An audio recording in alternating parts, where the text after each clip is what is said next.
What's good, everybody? It's Memorial Day weekend. What up? Thanks for all the support. We've gotten a lot of cool feedback from people out there.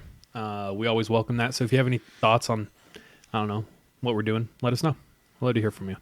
We know you got them scary stories. Send them in, boys. We know there are people listening right now, girls, who have scary stories. Yeah, send them in. We want to hear them. We want to hear them. We'd also like to share them.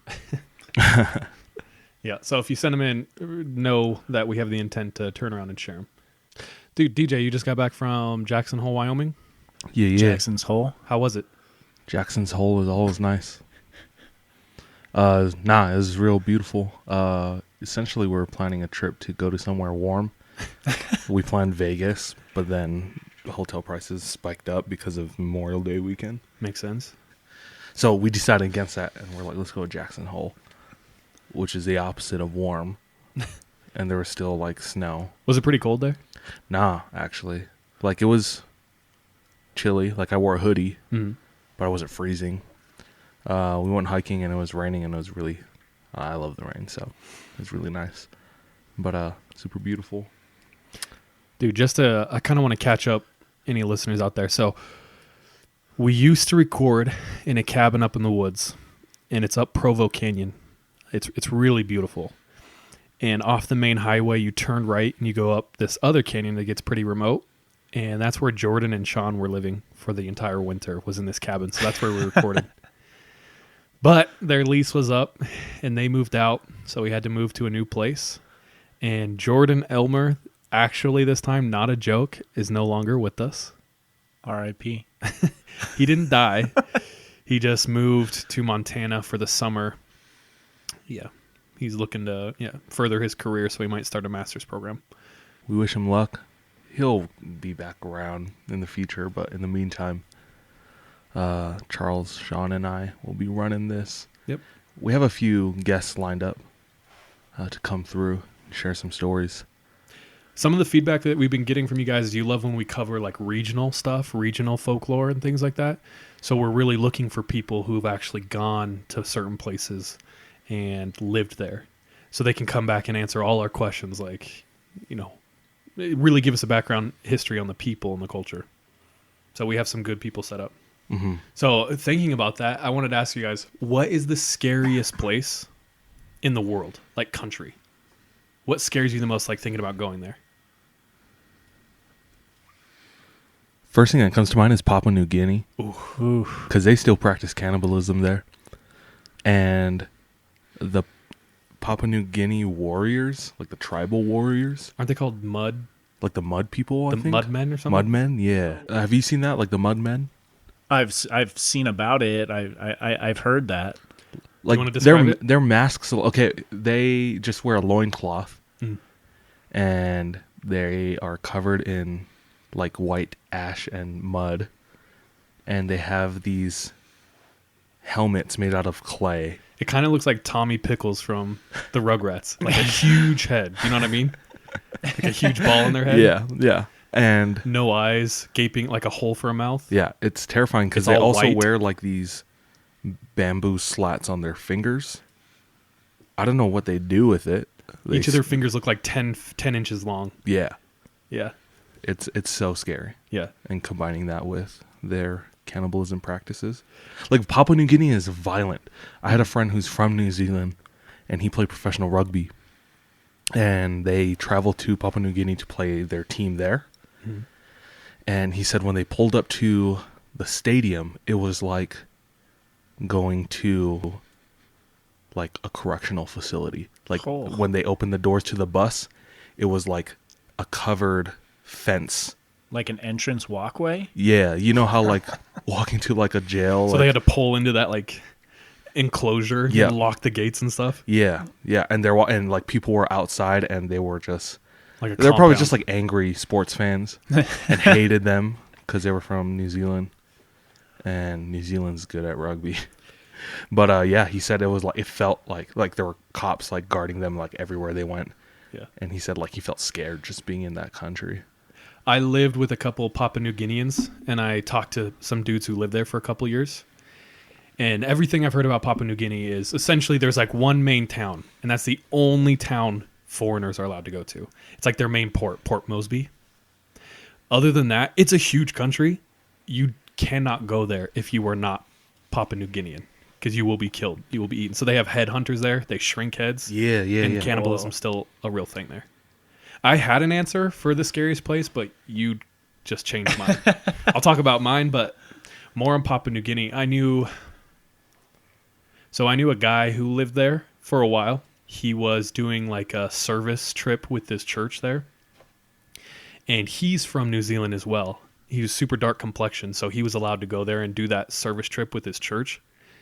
And he said while in Papua New Guinea, walking home from church one day, one of the members pulled up in a van and opened it up and offered them a ride home. They got in the member of the church, the local congregation, they got in his car, and he pulled out a homemade gun and robbed him and his friend. A homemade gun? Yeah, and then left them in the jungle. What? So I actually met this kid in Australia. So he was doing his like service trip with the church in Papua New Guinea, but something happened to him and they had to emergency transfer him to Australia. And he never told me this story, but someone who was really close to him told me what happened.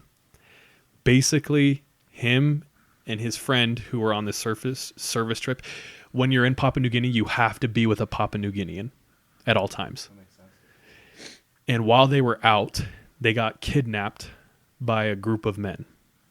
They took them out into the jungle at gunpoint, and they kept them around the fire. And so for like 3 days, they trekked up into the jungle because they were going to go back to their camp.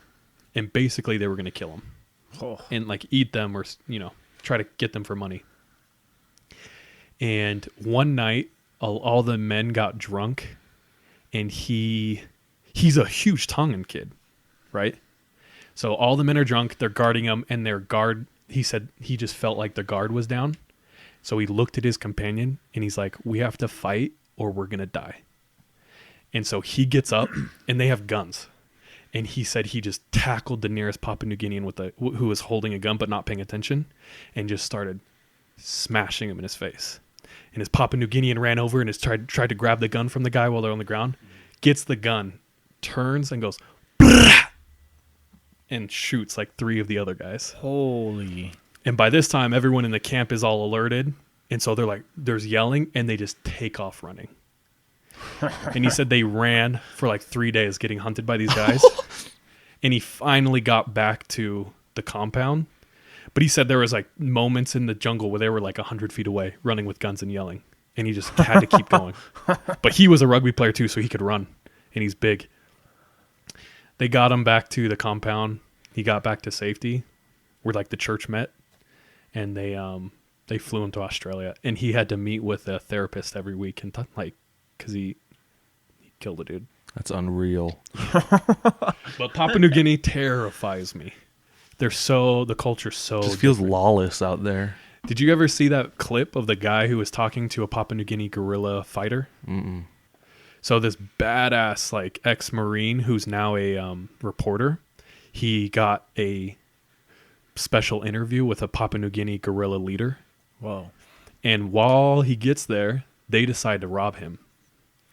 And so a masked Papua New Guinea dude comes out and sticks a rifle in his face. And they're filming. And he just like bats it away like 3 times. He's like, you're not going to do this. What are you doing? And bats the gun away a couple times. It's like, what are you doing? The ex-Marine dude? You're not going to shoot me. Grabs it, pulls it down, and like walks up to the guy. You're not going to shoot me right now. We're not doing this right now. And just like shuts it down, dude. But like how he handled the situation, I don't know how it worked, but like diffused everything. And he just continued the interview. Damn. But I think they respected him. Because he like straight face looked at him. He's like, you're not doing this right now. And like put the gun down. And the guy like kept trying to put the gun in his face. And he's like, nope, we're not doing this right now. We're doing an interview. But it's wild. You can look it up. It's on YouTube. At what point does like asserting dominance, like when is that smart? When is it not? Bro, this actually reminds me of something. Had you ever, as a kid, see the movie The Big Green? Heck yeah. So I always remember as a kid, like the goalie is like in the goal, and all of a sudden the opposite team's turned into something like pirates. like pirates Yes, or like yes. knights or something. And then one of his friends, like, well, first of all, he like freaks out. This every is a time. kid with like he's a ginger with the curly hair and like hella freckles. Yeah. Yeah. Yeah. He's also almost in the tan because of his Sandlot. freckles. I'm happy because this is like the first time you're talking about a movie in the podcast, and I've seen it. I've seen it. Okay, sorry. Carry on. Okay, so then he like freaks out whenever he sees the other team turn into like monsters and they score on him. So one of his friends comes over, he gives him these magic glasses, and he tells him, when they turn into the nightmare, just become the nightmare. Ooh. And so that's like what reminds me of like asserting dominance, and that's kind of maybe in my own effed up way, like I don't get scared because I'm like, I don't care, dude. I'm gonna f these people up. You turn into the nightmare. Just become the nightmare for them too. It's kind of true though. Like if you think about my homie who was taken captive, he realized at one point, if I don't turn into the nightmare, if I don't do something, we're dead. You know? So when faced with that, it's like, what are you going to do? Yeah. Makes sense to me. That's how I live my life now. Yeah, I'm good at never going to Papua New Guinea my entire life. Yeah, me too. What about you guys? Scariest place? I was going to say, okay, so Papua New Guinea straight up changed my mind. That's my new answer. But I was going to say India. Ooh. For some reason, and I think I know why. I think I know the origins of this, but I've had like, India's always been so different to me than in my culture. So it just seems so mysterious, and like there's dark old ways there. Do you know what I mean? Mm. And I think that honestly stems from Indiana Jones and the Temple of Doom. Because that was like my favorite movie when I was little. And that Kali Ma heart, that scared me. Wild. Kali Ma. Well, that one documentary, Tales by Light on Netflix about Oh, yeah. photographers. Solid. Yeah, when they're in India, like it's normal to them. That's their culture. Yeah. But to us, it's just so foreign. Mm-hmm. I mean, which makes sense. But it's like that one where they wash and burn dead bodies in the river, and people are like Same place showering in it. yeah, Like that's drink so from scary it. to me. Yeah. Are you done with India? Yeah.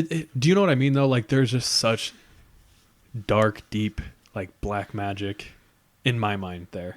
Yeah. And I think it is because of Temple of Doom, but yeah, that's all I have to say on that. I don't know if it probably changed. I have no idea. But Colombia. Depends on where you go. I know a couple girls who were just in Colombia. Yeah. Medellin.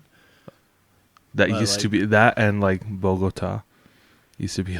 I mean, those are the big cities, right? Yeah. So just like thinking about the cartel, Hmm. they were all ruthless. I mean, that was more in the 80s. But I just think of like how they tortured people. I think I think about like the Colombian necktie.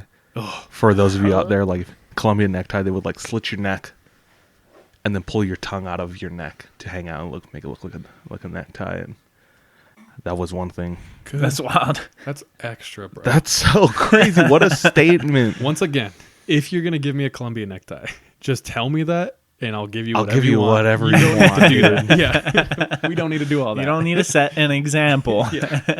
bro. Just I'll tell tell people. everyone. Yeah. I'll tell everyone you did, I'm good at Photoshop. I'll make it look like you did. and then I'll disappear. Yeah, let me go. I'll run away. I definitely think that both of like all of those places are sketch. The one that came to my mind though was Russia, because How'd I forget? like it's lawless in a different way, dude. Like there's the I don't know, the image or the facade of law that exists there, but really like they can do whatever the fuck they want. It's lawless all the way to the top. yeah, Like all of them are corrupt. yeah. You hear about people like whistleblowing or trying to expose Putin for something, and they just disappear. Oh yeah. You never hear of them again. Oh yeah. It's like organized lawlessness. Yeah, and just a toughness that comes from That's cold true. winters and a lot of vodka intake, and that's crazy. No, mine for sure now is Papua New Guinea. I kind of agree with that as well. Just because like I would still travel to Russia. Yeah, that's the thing. I don't know if I would travel to Papua. There's I would nothing never to see go in there. Papua New Guinea. Except it's beautiful. Yeah, but it's Southeast Asia-ish, Melanesia, whatever. Dude, you can see that in Tonga, Samoa, Bali There's a lot of places you can see something similar without the danger of being killed. head Yeah. hunted. And this might be going too far, but have y'all ever heard of the Seaman Warriors? Oh yeah. Oh, That's in Papua New Guinea. So what they think is real and is good, the Seaman Warriors is a tribe of people in Papua New Guinea, and they believe to make a strong, yes. good fighter is to pump little boys full of as much semen as they can intake through their butt, mouth, or everything. So they take little boys and just make them, do things to procure semen as much as physically possible. That's terrible, dude. Yeah. And they think that makes them grow old and strong and become good fighters.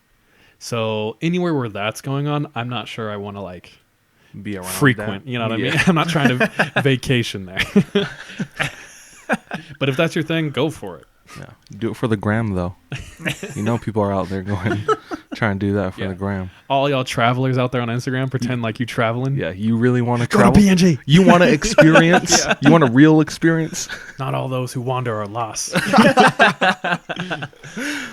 All right, boys. Catch you at that Seaman Warrior camp. For that one, I'm actually namaste in bed. All right, let's roll. Let's see who goes first. So DJ rolled an 8. Dog, that's a 6. You need some glasses, bro. Charlie gets a 20. I rolled a 1. Awesome. All right, so last time we did our stories, I kind of gave y'all a clue. And that clue was ça passe. Nabule. Yeah. And that means what's up or how you doing in Haitian Creole. So this week I have some stories that are coming to us out of the island of Haiti in the Dominican Republic. So Haiti's super rich, a culturally rich place. A lot going on. It's pretty tumultuous. And my family we have kind of a background history with Haiti. So Haiti is an island in the Caribbean, and it's like one island split in half. So on one side is Haiti, and on the other side is the Dominican Republic. And if any of you know anything about Haiti, Haiti is the birthplace of voodoo. Right?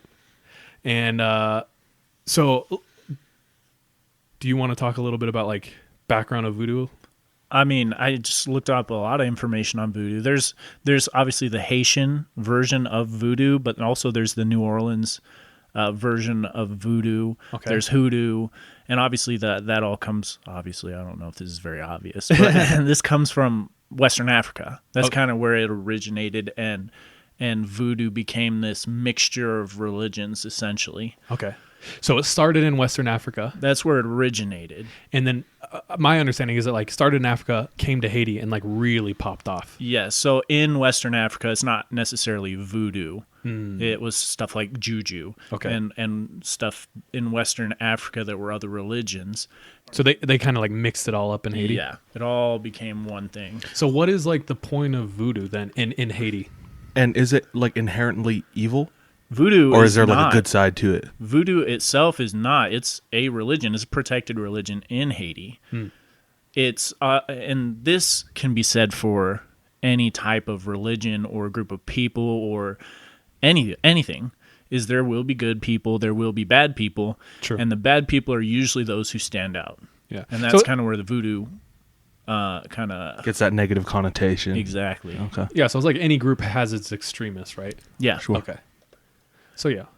But in and of itself, it's not bad. It's kind of like your relationship with the deities and beings that are unseen in this world. Mm-hmm. And the fear of voodoo itself didn't even begin with voodoo in Haiti. It kind of began around the 1800s when the Haitians won their revolution. So they probably demonized it when they won their revolution to kind of suppress them. Yeah, to kind of say this is why they won. Okay. And then on top of that, you got places like Hollywood that started making movies about how voodoo is evil and voodoo has all of these things about it that accentuated that. So Yeah, like with everything, there is the good and bad. And I guess today we're going to talk a little bit about the bad. But okay, so like my family's background with Haiti is in like 2004, my dad worked to put together a nonprofit organization, and him and my aunt got together and put this plan together. Basically, they were going to go down to Haiti and they were going to help orphanages take care of orphan children. And my dad funded this thing.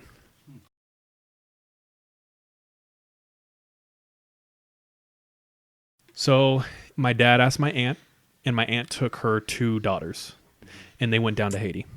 And at first they were so a little bit about Haiti. Haiti's super known for voodoo, and it's also super known for its homelessness in children. So the culture there is people like just abandon their kids left and right. And Haiti is constantly in a state of turmoil, political turmoil. And so you'll go into neighborhoods and there will be like 30 homeless kids from the ages of like 0 to 11. And they'll just be bands of kids like protecting each other and stuff. So this might be jumping the gun a little, but just to express how prevalent abandoning your kids was, one of my now cousins, when he was like 4, his mom didn't want him anymore. She couldn't support 2 kids. So she put him in a car when he was sleeping, drove him like 30 miles to the nearest big city, and left him on the street and went home. Holy cow. So he spent the next week trying to be alive and get home. And he finally gets home. And when he walks in the door, his older sister was like, "You can't be here. Mom doesn't want you." And he's like, he's bawling because he's a kid. He's a child. And he's like, "I just want to come home. I just want to come home." And she's like, "You can't be here." And mom comes home. So he hides under the bed. And mom comes home and finds out he had come home. So she goes and like beats the hell out of him. And then puts him in the car, drives him further, drops him off. And he never went back.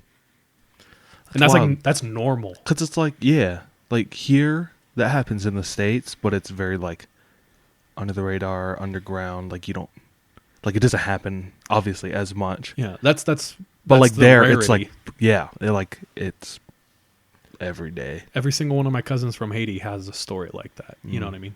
It's prevalent. So my aunt gets down there and they meet a guy named Michael. And Michael's working with another nonprofit organization from America, like a American Christian organization or something.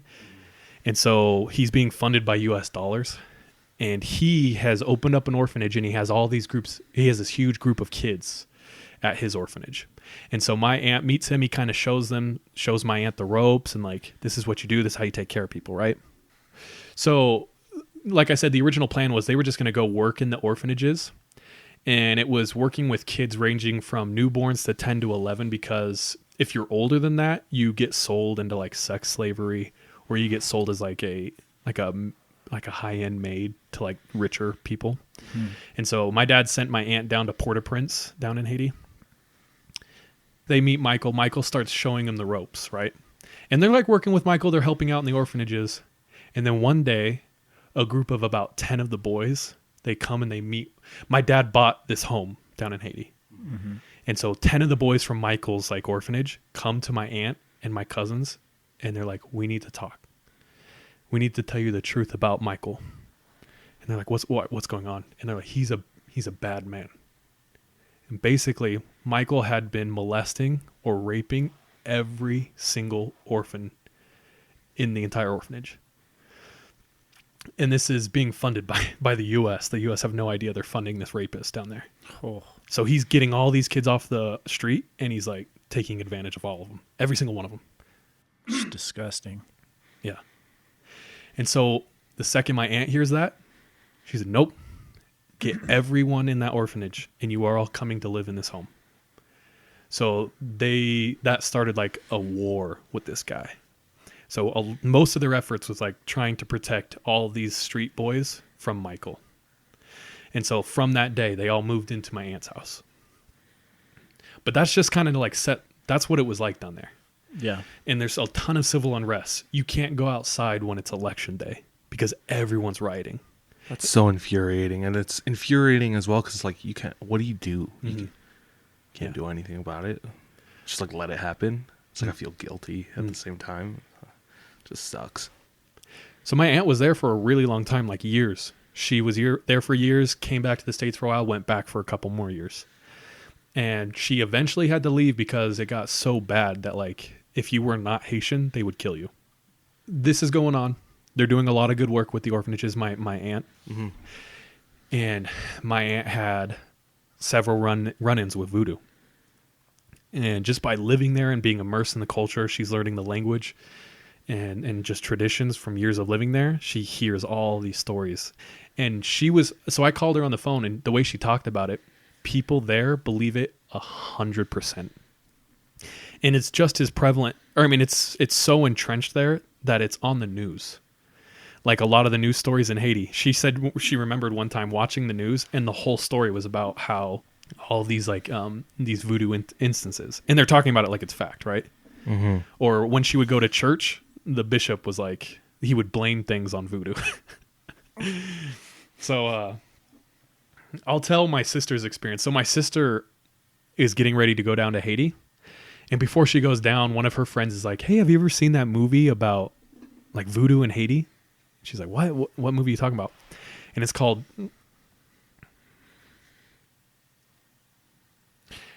Serpent in the Rainbow.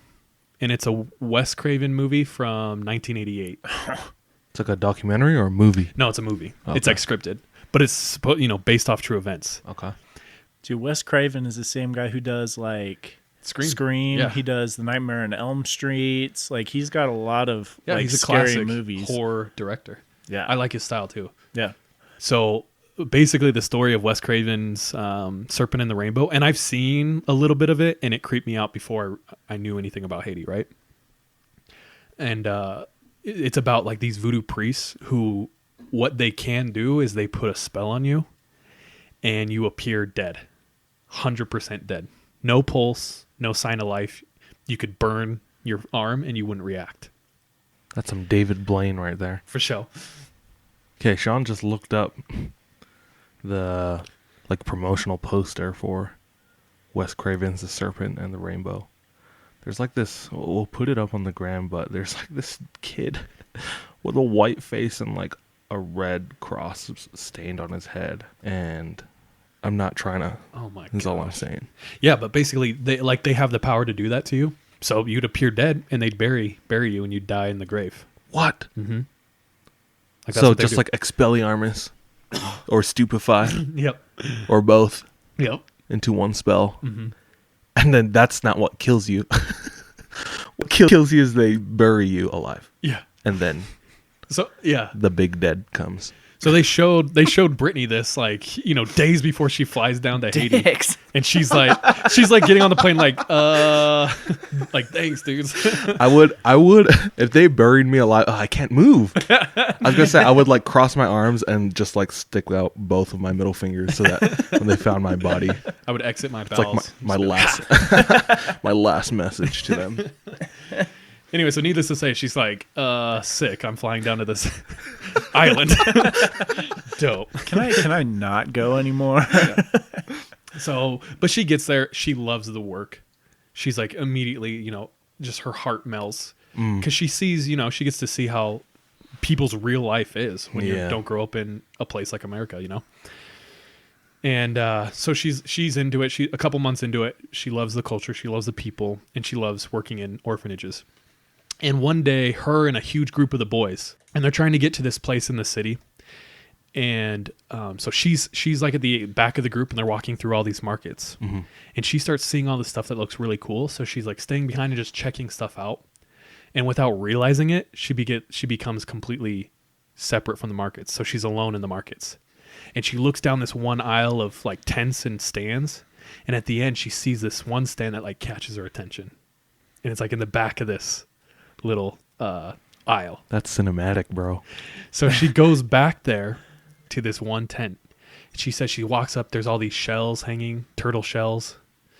And on the table, there are 100% authentic, real life voodoo dolls. Whoa. She says she picks these up, these voodoo dolls, and they come with pins already in them. Nah, bro. And they have real human hair that's sewn into their head their armpits and their like genital area. Like sew in real human hair. And she's like picking one up and she's looking at it and she's like, what the heck? And she sets it down. All of a sudden she feels someone grab her arm from behind and yank her. And she turns around and it's one of my cousins, one of the Haitian boys. Yeah, yeah. And she sees his face, his eyes are wide, and he's like, run! And he just pulls her, and they start sprinting away. And they run, and he flags down a taxi, or a tap-tap, that's what they call them. And he like throws her in, jumps in with her, and they take off. And so she's like... Where's the rest of the group? They had walked, like kept walking. They're just gone? Yeah. So what happened was, she's like talking to him, she's dazed, and like what's going overheated, on? it's super hot, she just sprinted with her life and gets in it, and she's like, what's going on? And he's like, I noticed you had left the group and I went back to look for you. And he said what he saw while she was holding the voodoo doll was he saw a voodoo priest. And he knows what a voodoo priest is because when he was a baby, his grandparents would take him to voodoo rituals and they would use him in voodoo rituals, like sexually. So he just grew up with all that, and So he knows. yeah. He said he saw a voodoo priest come out from behind the stand and standing behind my sister, Brittany, and he was chanting, and he had these turtle shell like shaker thing that he was shaking, and his eyes were like rolling back, and he was like chanting under his breath, putting a spell on her. Hell no. So he dude. ran up and grabbed her and like got her out of there. And so she's like, if it wasn't for him, she could have been rainbow serpented, stuck in the ground. Whatever, dude. It's too late. He slipped on through real quick. She said she was like terrified. Did anything else happen as a result of that experience, or was that the one thing? Yeah. Did she notice anything crazy? No, she said that was like the most crazy thing. There was always just like weird things happening, weird noises in the night. Because in Haiti, there's no street lights. At night, when it's night, it's dark. And if you don't know Haitians are dark. You know what I mean? So it's like when the night goes down, weird things would happen all the time. So just to wrap up a little bit of like Brittany's experience and my sister's experience, eventually what they did was they went to the U.S. Embassy to try to like report Michael and try to get help shutting him down because he's out there like molesting children and he's funded by the U.S. But because it's basically the wild freaking West down there, they didn't get a lot of support. But a couple years later, during one of their political, so a couple years later, he actually got thrown into prison. Michael did. Yeah, Michael was thrown into prison in Haiti. Good. And so he went to jail for a while. But during like a weird revolt, and this is before the Haitian earthquake, he escaped prison. And so they have no idea where he is. So he's still down there possibly. Wow. Yeah. But anyway. So your sister had that. How long was your sister in Haiti? Not too long. I think like 6 Few months. months? Yeah. Okay. Yeah. And then your aunt, how long was her whole operation? So I can't remember precisely, but I'm going to say somewhere around 8 Few years. years? Oh, 8 years? Yeah, Oh. like a long ass time.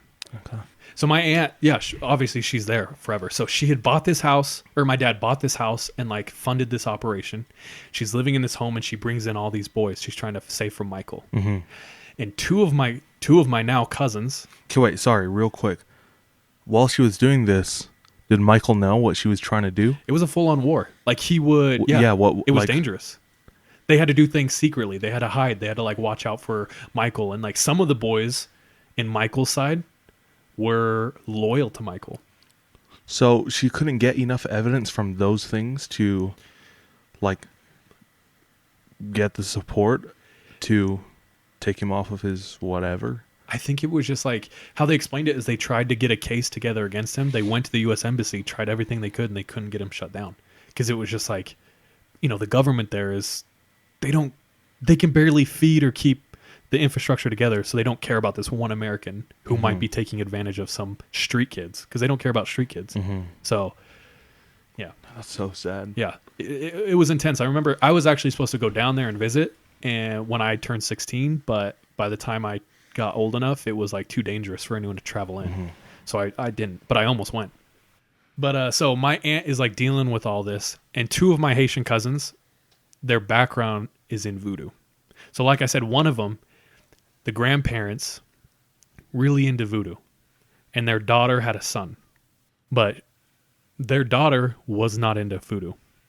So without her permission, they would take the baby and they would take him to voodoo rituals, and they would like perform sexual things on him in voodoo rituals. So there is good to voodoo, and it started as a religion, but there's a lot of bad in voodoo too. And it might have a different name than voodoo or like hoodoo, but things are happening where people are, doing bad rituals. So that was his background. Another one of them, when he was young, his grandparents got him to start playing drums for a voodoo priest. And the mom didn't like that. And when she found out, she took his hands and put them on the stove and burnt them so bad that he couldn't play drums anymore. Because she was like, I'm not having that. I mean, I feel like maybe talking to him would be a better like first option than straight to the stove. I know. It's just like such a different culture there. Like, yeah, it's just, I don't know. It's just so sad. I'm never playing drums again. So my aunt is actually convinced the house that they bought was right up against a voodoo house, like in the backyard. Mm-hmm. And so one night she said she's like sleeping super hot at night, and she can hear drumming. She can hear people in this yard, and then it goes quiet, right? So she's like, okay. 20 minutes later, the backyard is like this long grass area, right? And her bed, the window right behind her, it's like right behind the window is that yard. And all of a sudden, she could hear like 4 dogs barking, like they're trying to kill something, like super aggressive, right? Just, and it's at one end of the yard. And she said, as all of a sudden, super abrupt, silent. And so she's laying there in bed. She heard that. And then at the opposite end of the yard, it goes, the dogs start barking. Mid-bark, silence. And so she was, a couple more times it happened. And she's just in this dark house. No street lights, dark. And she could see out the window. And she said all of a sudden, a pillar of fire goes up into the air, 30 feet, and it's like green. And then, whoosh, gone. And so she was like that. She knew voodoo was going on around him. One time, she's sleeping in her bed. And across the room, my cousin's in her bed. And all of a sudden, my cousin goes, and sits straight up in her bed. And my aunt looks over, and then all of a sudden, sits up in her bed. Because she felt what she describes as like a boa constrictor slither under the middle of her back. And she looks over at her cousin who's looking at her and sat straight up and is like, did you just feel that? And she's like, yeah. And my aunt, super logical and science. So as I'm asking her about this, she was like, later I just decided that was a rolling earthquake. And I was like, located in the middle of your bed? Like, what? How does that work? What are you talking about? And she was like, yeah, it must have just been an earthquake. And I was like, dude, I don't know. And this is after that green pillar of fire. How did she explain that? Minas Morgul shiz going on. It's like, well, she said like they like during the voodoo like rituals they would do weird things with fire. Okay, so that was voodoo. The other was an earthquake. Yeah. Well, I mean, yeah. She's like, well, yeah. Bro, if I lived in Haiti, I would do voodoo too. There ain't nothing else. Ain't You nothing can't else beat to 'em, do. join them, Nightmare. dog. Yeah. Where do I sign up? So orientation starts when? When do I get my drum and my... Gotta get your merit badges Turtle first. Your boa constrictor merit badge. Your Yeah, so- fire tower merit badge. But she did tell me she felt like she was targeted. Like she felt like they were targeting her, right? And something that everyone in Haiti is terrified of is this thing called a lugaru. Lugaroo. a luguru. And what a luguru is an evil witch. And everyone is terrified of lugurus. They all have luguru stories. So sometimes it would get way too hot in the house for my aunt. And she's like, let's sleep on the they had like a deck in the backyard. So they'd sleep out there with some of the babies because it was an orphanage. And all the older boys were so upset every time because they were convinced 100% that a luguru was going to come and steal the babies.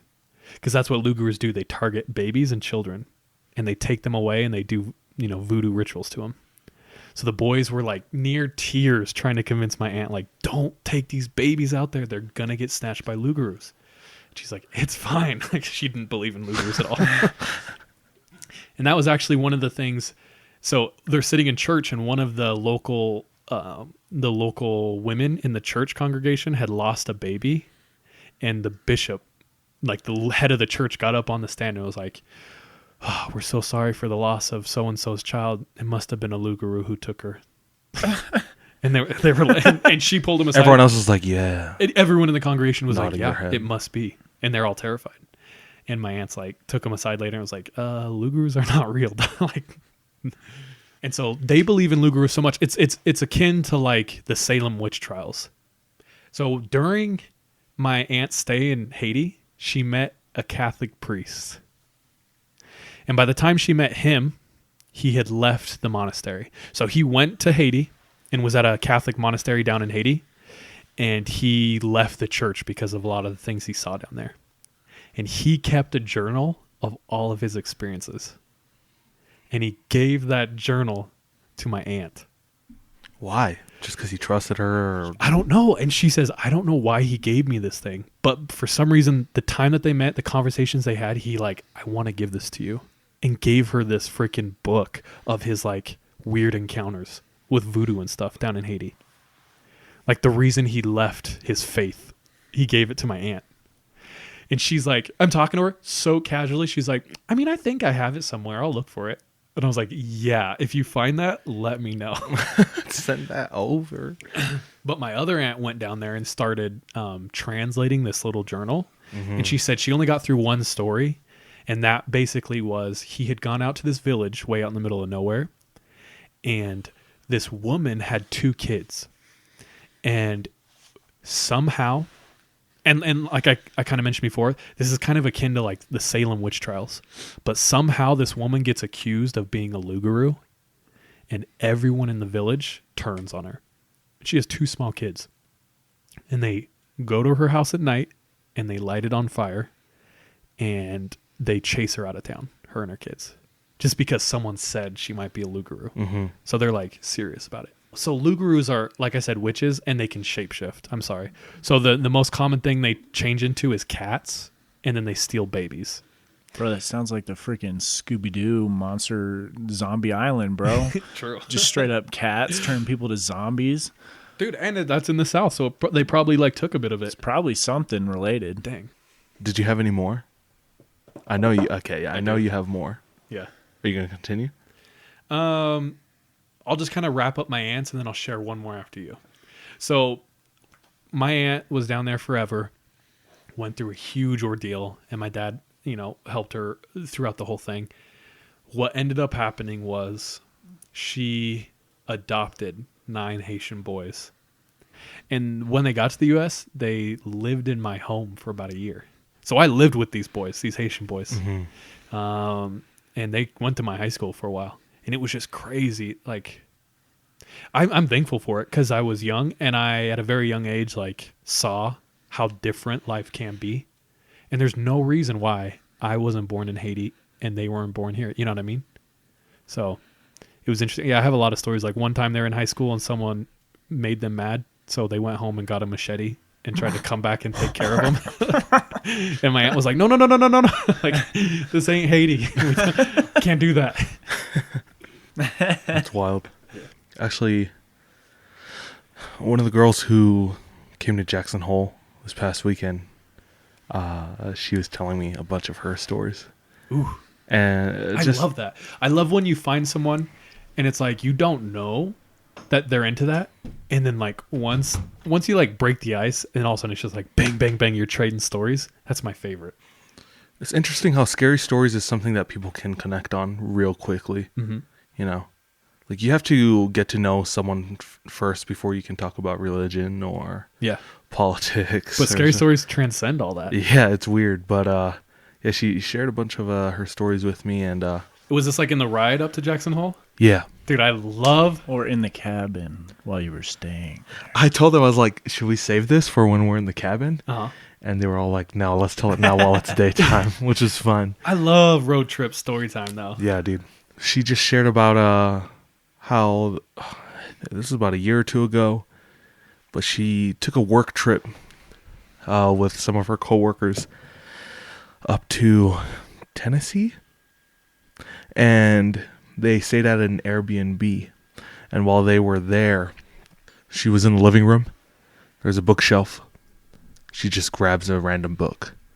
She takes it out. And it's like a children's book. As she opens it, a piece of paper falls out. Dude. Oh, fuck. From the back cover. She picks it up and it's a kid's handwriting. And all it says is, "This place is haunted. Get out." Oh. Yeah, so that was the first thing. Like, that was the first book that she pulled out. And that paper just fell out. Even if that was a plant, like a funny joke, maybe by the owner of the house, it's like you can't orchestrate her picking that book first. Also, why did she assume it was a child's handwriting? Like, was it in crayon or something? Or? I didn't ask her if it was a crayon or pen, but... Okay. I'm sure there was a reason, though, if she said... There has to be, yeah. Yeah. So that was the first creepy thing that happened. So that kind of just set them off for their whole time there. Mm-hmm. The next night, she was washing dishes after dinner. And the way the house was situated, on the other side of the kitchen and the sink was the bedroom. So there's nothing in between. But as she is washing dishes, she heard something in the walls. She's like, "What is that?" So she turns off the sink and she tells all of her coworkers to be quiet and listen. And as they listen closer, they can hear a she describes it as scratching. They're like, "That's really weird," especially since there's nothing in between the kitchen and the bedroom. It happens again later that night, but it's louder. And then she hears hissing and meowing. And not only is it in between the kitchen and the bedroom, but it's in the walls all around them. Like just scratching on the walls and like hissing like a cat. And they stayed in the house, but that's all she could describe it. It just reminded me of that when... Was she the only one that had experiences in the house, or was there any of the other people that were with her? No, they all heard it. Oh, okay. Yeah, she wasn't the only one. But it just reminded me of... The dogs? No, the dude with the turtle shell. Like, behind your sister with the... Like, casting a spell on her. Yeah. No, you said they were in Tennessee, like Great Smoky Mountains, Tennessee? I have no idea. Or, it was just in an Airbnb. That's all she told me. There's some spooky places out there, so... Isn't there like an insane underground cave system over there? Oh, yeah. Like, you have mammoth caves out there. You have tons of cave systems out there that people go to. Yeah. Have you ever been in any of them out there? Yeah, I've been to mammoth caves. It's huge. Like, they'll take you on a tour, and... What was it like? It was surreal. Like, you're like, this is a different planet that I'm on right now. And at one point, they're like, hey, we're going to turn off all of the lights. They turn off all the lights, and I'm like, holding my pockets just in case someone tries to steal something. Because it's that pitch black? You can't see anything. Nothing. And did they take you just like to an entrance in the ground, or how'd you get in? Like, what was it like? There's an entrance in the ground, yeah.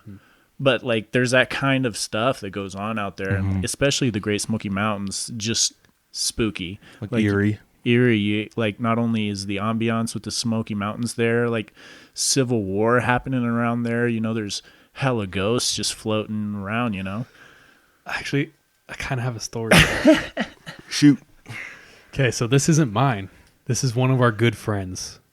And I don't have his explicit permission to tell this, so I'm going to leave his name out. But he grew up in Vermont. And his mom is from England and his dad is from Australia. And he grew up, well, he moved to Vermont, but he grew up in Australia, right? And the place that they grew up in Vermont, super rural. And there's a big community.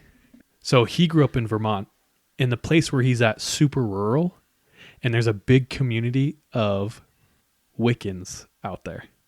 I think it's like Amish and like witchcraft mixed, where it's like natural gods and like we believe in nature and things like that. I don't know anything about it, but it sounds like the new Midsummer movie coming up. Dude, it does. It is like that. Akin. A mixture of that and the witch, like that kind of area and location. I really want to talk to them just to make sure I'm not missing any of the details. But them being there, they had moved into this area where there was all Wiccans. And everything I've heard about Wiccans is they're super nice. They love, and like that's what they teach and preach, love, right? But he said when his family moved in, it like really upset their community and they didn't want them there. And so he said things kind of escalated where they made their intentions known that they didn't want them there until they left a note at their house. And in the note, it said, like, basically, we don't want you here. And you will leave. Or we will be having kangaroo meat.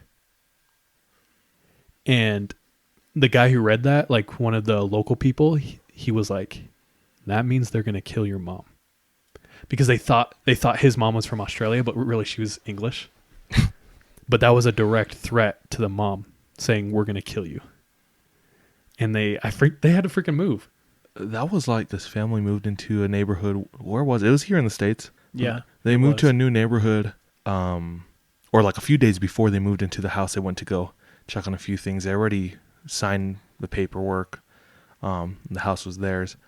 There was a letter in the mail for them. Oh my gosh. It was from the Watcher. And like this story's already being looked at to be picked up and made into a movie. By the way, this happened 2 years ago. It's very recent. Very recent. Yeah. People have been trying to contact the families like, can we get this story from you the guys? Rights for it? Yeah, the rights for it so we can like put into a book or movie or something. But yeah, it was signed from the Watcher and he was just telling them, I'm so excited to have you in the neighborhood. It's kind of the opposite, like he wanted them there, but he was like a stalker. He was like a stalker, and it was the first of many letters, and they referred to the children as like bloodbaths, young blood or whatever. That the house that they were specifically in was going to like absorb that energy or something like that. It was he creepy. was like, my grandfather watched this house and the family in it from 1920. My father started watching it in 1960, and now it's my turn. And with your family moving in, I'm so excited to have you. When you move in, I will know which room your children are in, which room you are in. I wonder which one it'll be. The basement? If you're in the basement, if the children are in the basement, then you won't be able to hear their screams. Okay. If you're in the attic, I can see through the window. Do they confirm it's a dude? It sounds like a guy. They don't actually know who it is. That's the thing. So it's unsolved. They've never found out. It's cold case. Yeah, they never found out who it was. Did anyone die? Nobody died. Okay. They ended up, after they moved into the house, but they didn't bring their kids for a little while. Like they left their kids with, I don't know, their parents or something. Grandma, grandpa, yeah. But when they finally brought him over, he was like, oh, it looks like, they received another letter. It was like, oh, it looks like this child loves to paint. And just crazy, dude. They ended up moving out and selling the house. Yeah, I think. Because it all sounded like it could just be a creepy guy up until he made that like kind of threat. And then I would have been like, okay, nope, not doing that. There was one letter he sent to, I can't remember the details around it, but they had just taken the kids out. This was after the letter where he referenced one of the kids liking to paint. And they took the kids and took them out of the house. Oh, yeah. And then he sent a letter that was very aggressive. So he started to escalate? He started to escalate and like make threats toward them. And yeah, it was creepy. And where'd you guys hear that? It was on this TV documentary. show Yeah. called Unsolved. Dude, shout out Unsolved. Amazon Prime. Dude, that is creepy. That'd be interesting to see if they like break anything on it. You know, I'm sure there's like Reddit investigators out on the case. There's a whole subreddit dedicated to that. There's one called, or not like solving it, but there's one called Unresolved Mysteries Or Unsolved Mysteries. And so they try to solve them and It's stuff. a wormhole, dude. Yeah, it's crazy what they can do. There's like a dark side of Reddit too. After the Boston Marathon bomber, everyone thought it was this one person, and they put his name out, and everyone was like, "Get him, Reddit." They probably got like or what's that called? Terms swatted. Well, they on the internet they call it a witch hunt, Oh, true. and witch hunting is like a rule in a lot of subreddits. It's like anything that has to do with witch hunting will be immediately So if removed it's by like, the get moderators. this guy. Yeah. Everyone go get him.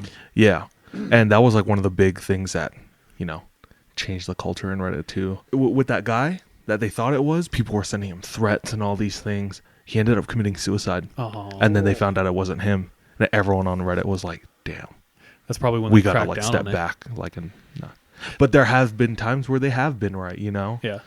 Well, here's the thing: if you believe in the justice system, innocent until proven guilty, right? So just chill and wait till the evidence comes, and then do your thing. Everyone wants to be a hero or a vigilante, and doesn't always work out like how it does in the movies. Surprisingly. Life's not a movie. What? But with that, thanks for letting me share that heck a long story. No, dude, it was engaging. Cool. No, it really was. Hopefully, it like made sense and was coherent. Was that it from your aunt though? That was it for my aunt, and I have one more story to do with that, but I'll share another time. Okay. So once again, you guys already know the drill, but we'd love to hear from you. Eventually, I'm going to run out of stories, so we're going to need you guys to send in some good ones. We've already gotten some pretty interesting ones. We've shared a lot of personal stories, and next step for us, and we've already kind of started, is researching online. Mm-hmm. But if we can hear it from actual people who have been there, those have been personally our favorites. Yeah. If you do have any stories for us, send those over to 3 a.m. podcast stories at gmail.com or hit us up in our DMs on 3am.podcast on Insta. No word count. That's because somebody just asked us, is there a word count? I was like, no, bro, this ain't high school. It must be At least 800 double words. space. Yeah. MLA form. Times New Roman. MLA format. Include that bibliography. Don't use easybib.com You're either. going to have to restart. Anything with Wikipedia on it, we're not accepting. I see that Comic Sans font. X'd. All right. Thanks, y'all. Thanks. See.